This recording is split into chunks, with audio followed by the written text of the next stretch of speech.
Hi friends, నేనైతే ఈరోజు పిల్లల కోసం వెజిటేబుల్ రైస్ చేస్తున్నాను. అందులోకి అయితే కొన్ని వెజిటేబుల్స్ తీసుకున్నానండి. ఇందులో చిక్కుడుకాయలు ఉన్నాయి, క్యారెట్స్ ఉన్నాయి, క్యాలీఫ్లవర్స్ ఉన్నాయి, పుదీనా వేసాను, అలాగే కొన్ని బఠానీ కూడా వేసాను, గ్రీన్ బఠానీ, పచ్చి బఠానీ, ఆలుగడ్డ కూడా కట్ చేసి పెట్టుకున్నానండి. ఈ రైస్లోకి నేను ఫుల్ మసాలా తీసుకున్నాను, అంటే 2 లవంగాలు, 2 మిరియాలు, ఒక చెక్క, అలా కొంచెం కొంచెం స్పైసెస్ తీసుకున్నాను. ఇందులోకి నేనైతే బియ్యం కూడా అరగంట ముందే నానబెట్టి పెట్టానండి. బాస్మతి రైస్, ప్లెయిన్ రైస్ 2 ఉన్నాయి. 6 గ్లాసుల రైస్ అయితే తీసుకున్నాను వండడానికి. స్టవ్ పైన అన్నం కోసం ఒక గిన్నె పెట్టుకొని అందులో నేనైతే 2 పావుల నూనె వేస్తున్నాను.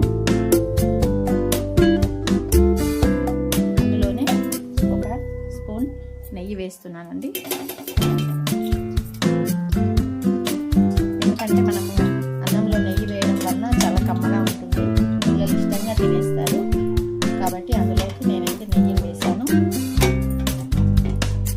నెయ్యి కరిగిపోయిన తర్వాత మనం అందులో అయితే కొద్దిగా జీలకర్రను యాడ్ చేసాము.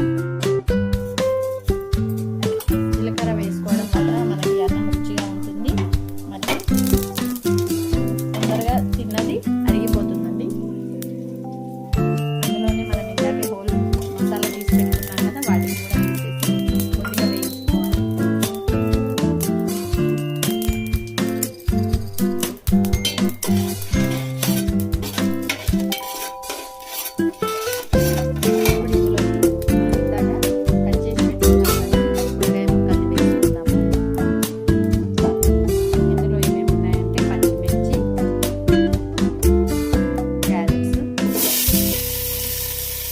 పుదీనా,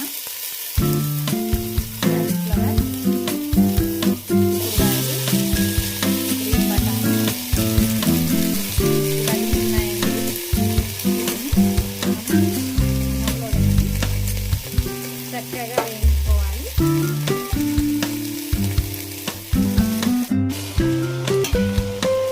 2 ఆలుగడ్డలను కూడా కట్ చేసి పెట్టుకున్నాం కదా, వాటిని కూడా ఇందులోనే వేసి చక్కగా వీటిని 2-3 నిమిషాలు ఫ్రై చేసుకోవాలండి. మనకి ఇది ఎంత బాగా వండితే మనకి అన్నం అంత మంచి రుచి వస్తుంది. ఇలా ఇందులోకి వేసినటువంటి ముక్కలన్నీ చక్కగా పోతున్నాయండి. అలాగే నేను పక్కన ఒక గిన్నె పెట్టుకొని అందులో రైస్లోకి సరిపడా నీళ్ళు, అంటే 6 గ్లాసుల బియ్యానికి 12 గ్లాసుల నీటిని వేడి చేసుకుంటున్నానండి. ఇందులోనే కొంచెం అల్లం వెల్లిపాయ పేస్ట్ వేస్తున్నానండి. వీటిని ఇలా చక్కగా ఫ్రై చేసుకోవాలి. ఇవి ఎంత బాగా కుక్ అయితే మనకి అంత టేస్టీగా ఉంటుంది రైస్.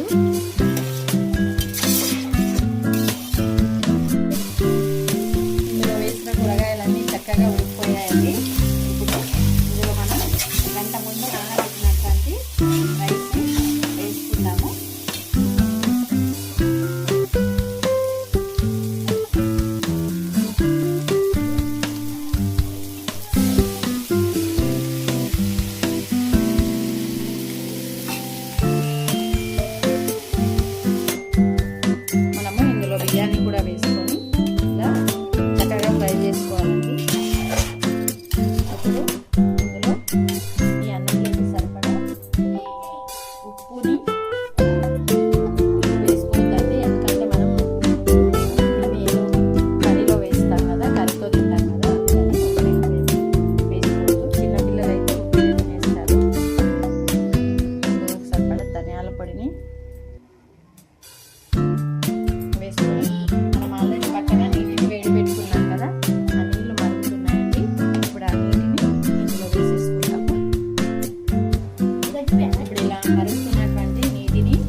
ముక్కలన్నీ కూడా ఉడికిపోయాయి. రైస్ కూడా ఆల్మోస్ట్ ఉడికిపోయింది. ఇప్పుడు ఇందులో మనం కొద్దిగా కొత్తిమీరను కూడా వేసి కలిపి మూత పెట్టుకున్నామంటే 2 నిమిషాల్లో మనకి ఎంతో రుచికరమైన రైస్ రెడీ అయిపోతుంది. మేమైతే ఈ రైస్లోకి ఇలా పన్నీర్ కర్రీని చేశానండి. ఒకవేళ ఈ పన్నీర్ కర్రీ ఎలా చేశానని